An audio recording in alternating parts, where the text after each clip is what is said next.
Hi, everybody, and welcome back to the Press Play Lifestyle Inspired podcast. I am your host, Jackie Schwab, and we do interviews with inspiring people like our new friend here, Cory, to help you provide the resources, tools, and support that you need to be your best inspired selves. So, hi, Cory, how are you today? I'm very good. How are you, Jackie? I'm great. It's actually kind of warm in my city in Milwaukee, Wisconsin, which is not that common. We had snow 2 days ago. So I'm excited about the warm weather, and all my kids are home. I have 4 small humans, and actually I'm enjoying the time with them. So I'm doing well. How Yeah. about you? Yeah, the same for me. My daughter and my wife, we've been home for I guess a week and a half or whatever or more now. So we're Yeah. enjoying the time together. And like I was saying earlier off camera here, we live out in the country as well. We're south of Ottawa, Ontario. So we're kind of isolated just outside of a small town called South Mountain. So we're doing okay. Just keeping busy on our own time here. And once in a while I Yeah. post a song or two on Facebook just to keep everybody sort of keep their minds hopefully in a positive place. Absolutely. Yeah, I noticed that a lot of artists have been just so generous with their art by sharing their music and getting online and putting things out. And not that you're not always very generous, but it seems like if there's been an uptick in like getting out there and sort of in a non-formal way, not necessarily at a concert or a show, but just sharing to uplift people's spirits, which I think is beautiful. And it says a lot about the artistic community in general. Um, when people are stressed, they turn to that versus science or math or something like. Yeah, So let's make sure we keep music in schools. Off my soapbox. definitely. Music Um, is a universal healer, right? So Absolutely. I can't agree more. So I wanted to tell the listeners a little bit about you, who you are, what you're doing out there in the world. well, as you know, I'm a singer-songwriter and a musician and a performer, and I've been doing this sort of thing for many years. I started when I was 13 years old as a bass player, and so that's many years ago now. I'll be turning 48, I guess, at the end of April. So it's a long time. Been playing music independently and with bands over the years, and writing my own music pretty much on a full-time basis since solo artist since 2004. But even prior to that, I was writing stuff with a different band and stuff, late 90s sort of thing. So what I've been up to now, I guess, just I've been still writing and recording music all the time. I just recently got back from Nashville about 3 or 4 weeks ago, and I was down there working on 2 new songs, which won't be out till later this year. But I also have a new single out right now called Leavin', which was recorded prior to going to Nashville. So it's out there right now, and hopefully people can get some positive stuff off of that one. Yeah, So I keeping like that busy. one quite a bit. I think Thank you. we have been given some some of that montage that will be part of the podcast that we're given from your press people that we're allowed to share. So it's super exciting, and it's a neat vibe. I think it's not like anything else anyone else is doing, but it's familiar enough where you're not like, whoa, what's going on there? So I like it a lot. I'm kind of curious. So you just did a single. You have 2 more you're working on, and didn't you just get nominated for like the Josie Music Award as well, right? Yeah, that was last September. The JMAs, or the Josie Music Awards, took place in Pigeon Forge, Tennessee. So we got to go down there, my wife and my daughter and I had a nomination for my last album, which is called The Long Road Home. So that was nominated for Male Album of the Year. So that was pretty special. Really, really cool to be down there hanging out with all the independent people from all over the world, and especially being in like Tennessee, it's so cool, and then being at Dollywood with, the theme park, and my daughter got to go crazy there and do lots of stuff. And so yeah, it was Yeah, really wonderful. Yeah. that's so cool. And the reason I bring it up was it was a loaded question because I actually lived in Gatlinburg and Pigeon Forge, Tennessee Oh, we were for there. when I was a kid, and a lot of my friends were like cousins of Dolly Parton, right? So Wow. so I was like, no one ever knows where Pigeon Forge, Tennessee is, ever, unless you're a country music singer, songwriter, or Dolly Parton. or you live there, right? And I was like, oh my gosh, they had a music award. But it makes sense that it be near Dollywood. But Yeah. that's exciting. Well, What it's a time of year? wide. Sorry, What time of year were you guys out there? September. Yeah, last September. It was Honestly, it's a beautiful. nice time of year too. It's very beautiful. Yeah. There's mountains very close to Pigeon Forge. Yeah. So my stepdad is a motorcycle rider. So he would take us to ride up in the mountains, and there's like all kinds of waterfalls up there. It's just Mm-hmm. so beautiful. Oh, it's gorgeous. Yeah. We stayed right in the middle, like kind of right down in the Smoky Mountains at the hotel we stayed at in Pigeon Yeah, Forge, which is just 5 minutes from the theme park. So, yeah. that's awesome. Well, it's good that your daughter got to go with you too, so you don't always miss time with her when you're on the road.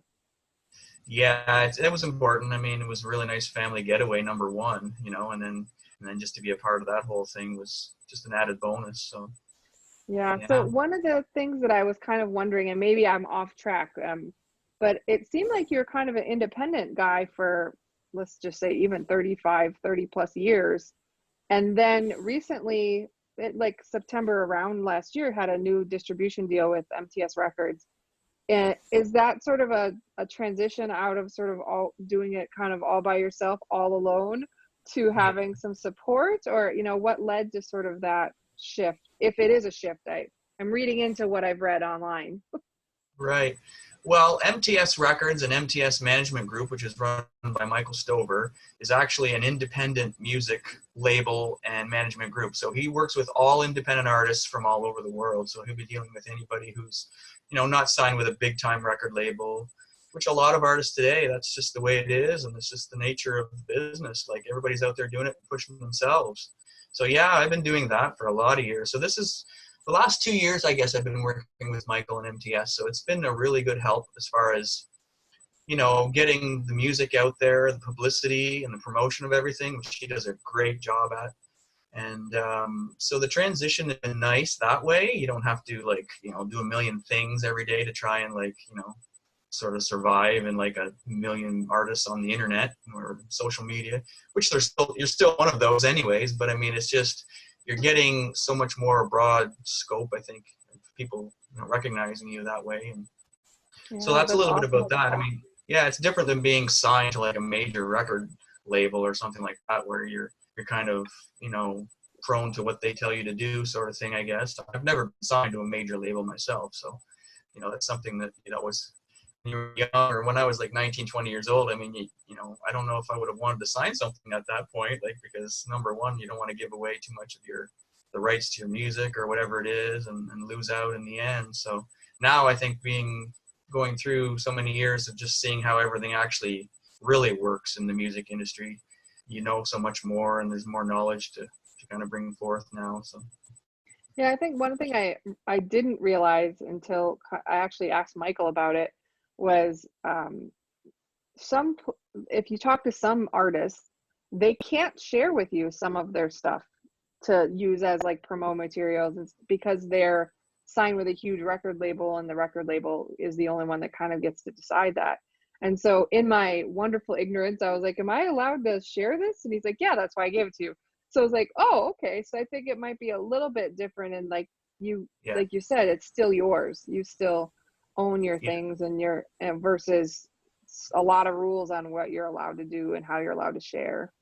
Yeah, that's the whole nature of being independent. You pretty much control everything that you do and say and want to have, get out there. So Yeah. And Michael's very flexible that way. I was wondering, is that important to you? Because I think I went and listened to a bunch of interviews that you'd done in the past, and I think there was a lot of where you kind of brought up sort of being an important, that you were an independent. And is that been important to you later in your career, or was that just something that I maybe didn't hear right? I think so. I mean, now with, having a family, my daughter's turning 6, obviously at the end of April too, or middle of April. So, your priorities in life change. So, I mean, if you don't have some sort of, control, I guess, over your own, destiny sort of thing, or whatever you're doing, it makes it a lot harder. If you have to be away from your family, say for a certain amount of time or something, you can kind of, myself as an artist can say, well, this is what I'd like to do and when or where we're going to go. And and going on the road these days is not the same as it was in like, the early 90s when I was on the road with a couple of different bands and traveling and touring. It's not the same. I mean, the industry and the whole outlook for everything has changed so much. So, but yeah, I think it's important to really have control and not let somebody else dictate what you're doing. Yeah, I can imagine that would be important. I mean, I like control of my life. That's why I do what I do, and I'm not working for a company. So I relate, but I was just curious. Which Hmm. leads me to like one of my favorite things that, other than your amazing music that I was reading about, was you still actively teach guitar lessons to students, right? Like in your where you're living. Well, I have been up until 2 weeks ago. Yeah, fair enough, fair enough. But yeah, I do. I've been teaching guitar for a lot of years too, probably 18 years. So yeah, it's just great. I mean, they're always interested in what's going on, and sometimes I'll, give them a hint of something that's coming up or whatever, and so they kind of think it's pretty cool. I think. I mean, I think my students are cool, so hopefully it goes both ways. So Yeah. Yeah, I think people forget though, like a lot of musicians, music isn't their only earning potential, right? So you still teach kids. You might still teach guitar to people anyway, even if you weren't a musician, but that's another job that you have, and so you're affected by what's going on with everyone as well. Um, yeah, yeah, it's nice to have the outlet too. So yeah. My husband's actually likes guitar, plays guitar a bit, but he found a really great online course from Keith Urban that he just loves, because Keith Urban's one of our favorite artists in our home. So me with too. that being said, I was gonna say I was curious who inspires you in your music, because I love Keith Urban. I felt like there's a little, like I feel a little bit of that vibe sometimes with some of your stuff, and I was wondering who inspires you with your music. Yeah, well, Keith Urban is definitely one of the sort of country rock sides of what I do. I'm influenced by many different things. Like I was growing up in high school listening to a lot of like very melodic rock stuff, classic rock, or anything out of the Los Angeles scene for a long time. I was into that, and then as you get older, you branch out and you listen to more singer-songwriters, which I did. Neil Young, a Canadian. Later on, I got into stuff like that, and Bryan Adams, Bon Jovi, Styx, Oh, I a love lot of those the guys. big melodic rock stuff, and Eagles. So it's pretty much across the board. I'm influenced by many things. I think you're going to hear bits and pieces of a lot of different music in my songs, which everybody has to be influenced by something. Like I always say, like you look back to somebody who came out in the 80s. Well, they were influenced by somebody in the 60s or 70s. I mean, it just keeps going, right? So Yeah, yeah, I think that's great. Do you have a favorite song that you have written that you love right now, really love to play? it's hard to nail down one favorite. I get this, I get asked this one sometimes, and I Oh really yeah. like. Yeah, the new single "Leavin'," I really like that one. It's a song that I've kind of had around for a few years. That kind of came into the form it's in now just this last year, because it was originally recorded when I was going to Los Angeles in 2014 to work with Ron Nevison, who's been my producer on a couple of my last albums, and so that was a song that was originally sort of planned that I was hoping to do then, but it didn't make the final 3 songs we did for the EP at the time. And so I kind of held on to it, and I had an acoustic version of it there a couple years ago, and then went back to my friend Marc Muir, who plays guitar with me, and he's out of Cornwall, Ontario. So we worked on putting the new version of it together, and it turned out very, very well. I think I'm really happy with it, and I think it's doing pretty good so far. Hopefully, people are enjoying it. So Yeah, it seems like I've been watching some of the rankings, right? So one of the things great about MTS Records is on their Facebook page, they actually post updated rankings of where different artists are that he represents. And you've had a steady climb over the last few weeks of a couple that's of them. good. So yeah, I haven't noticed that. That's great. yeah, you should go like the Facebook page of the agent. No, but yeah, so there's been a couple like with the kind of the country rock scene sort of some of those lists. So I was like, oh, this is really cool. Uh, and I like the music. So, and I guess it was like asking like who's your favorite kid, right? So do you have a favorite song? Like, do you have a favorite child? Well, not that I could tell you online, but It's kind of like that in a way, yeah. Except the songs don't really talk back and say, "Well, thanks a lot," you know. Yeah, unless you've had maybe way too much to drink, then that's Yeah, possible.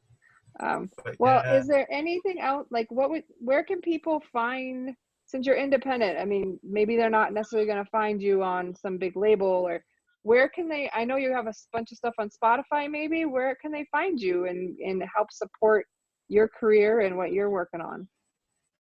Yeah, definitely. You can go to Spotify. My music is there. That seems to be the very, the most recent, most popular platform for people to go and stream music. I mean, there's not much even downloading anymore that people seem to be doing. So places like Spotify, iTunes, you can go to YouTube. All those links are accessible at my website, which is www.corymcoons.com. So everything's there, all the links and the videos, and you can even get physical CDs, physical product there. I even had some vinyl people before Christmas time. I was having a little thing where if you wanted to order the vinyl album, I could do a special order, like sort of one at a time for somebody. And so even if you're interested in that, you can send me a personal message, and I could, send you one of those out of I think it's or somewhere in Nevada they get printed. So yeah. Yeah, that's super cool because I know my mom was she's a big record person, right? And my mom's young, so I'm in my 40s, my mom's in her 60s, and I just remember like some of the cover art back then, like Boston, right, or the Yeah. Eagles. They had just like the best cover art, and I feel a little bit old nowadays because I mean I've actually had an 8-track and then a cassette and then a CD and then there's vinyl. Like Yeah. I've lived through all of those mediums, and now it's like, oh, go stream it on Spotify. I'm like, oh, so such a letdown. So I Yeah, can see it's people wanting it. I know it seems so disposable now for young kids. Like it's like they can listen to something and then like in 5 minutes their attention's gone completely to something else. You know what I mean? Is you don't have that album to open up and look at those great pictures and or see the lyrics and see the stories about everything. And although vinyl is kind of coming back in some regards for artists, they're re-releasing stuff on vinyl. So, Oh, but I that's have all the exciting. collection that I used to have, and then I have all my mom's old records. You know, she's passed away as well as my dad, but I still I'm have all sorry of to hear her that. records and 45s and that I keep Oh, around that's here. So super cool. thanks. Yeah, I introduced my daughter Charlie to the stuff, and now she knows how to run a record player and everything. And she's like, "Oh, can we listen to this now?" And it's great, you Yeah. know. I think it's really interesting. And again, I think for me, it sort of like brings me back a little bit to sitting around the house and your mom puts the record player on and we're listening to like Bob Seger or something like that. And it was a special time. And I think music always, every important time in my life is linked back to some sort of song, like Bryan Adams' Summers, the summer of '69, or a lot of Bon Jovi stuff. I'm a child of the '80s and '90s, and but Yeah, my wedding song, right? It was Lone Star. So there's like all these beautiful times in my life that are linked to music, and that's part of why, for me, I think music is so inspiring because it brings me back to all these times in my life where I was happy and things were yeah, good. yeah. I think Well, that's thank what. you. Oh, no problem. Thank you. I was just going to say, I think that's what a lot of songwriters sort of strive for is to, if your song, resonates with someone, or if they can remember a specific time when they were listening to that song, or if it, had some Yeah. effect on you in your life. I think that's what a good song does to people. So Yeah, that's what is nice. it they say? The mimicry is the greatest form of flattery, right? Like people try to cover your stuff, and you're like, oh my God, they're covering my stuff. That's so great. Yeah. Oh, it's awesome. Well, thank you so much, Cory. I appreciate you coming on. I do hope people check out, I'll put all of your information will be in the show notes. I hope people do check out your YouTube channel because you have some really good sneaky peeks in there of some stuff that you've got going on, and the latest single, and the new, you have the latest album you just recorded out there, or like some information. So hopefully they go out there and check that out, and we'll link to Spotify so you can go Yeah. check out stuff. But thank you so much for taking the time, and I hopefully you get to have a lot of creative time while you're spending time home with Charlie. Well, thank you. I appreciate it, Jackie. Thanks for having me. And you can always check me out on Facebook too. I'm pretty active on social media on Facebook and stuff. So I'm on Awesome. Instagram too, but I just kind of recently joined that maybe 6 months to a year ago or something. So I don't Yeah, have the that might be our ages. Like I think I just joined Instagram and got a little more active there recently, but a little more Facebook and some of those things. But you have Michael's got you out on a lot of different channels as well. So Yeah. definitely YouTube, definitely Facebook, a lot of streaming audio platforms. So it's exciting. You're everywhere. Well, that's what we try to do, right? So thank you very much. I appreciate it. And you take All right, care good. of yourself and stay You too. healthy. All right, you too. Bye, Cory. Bye-bye.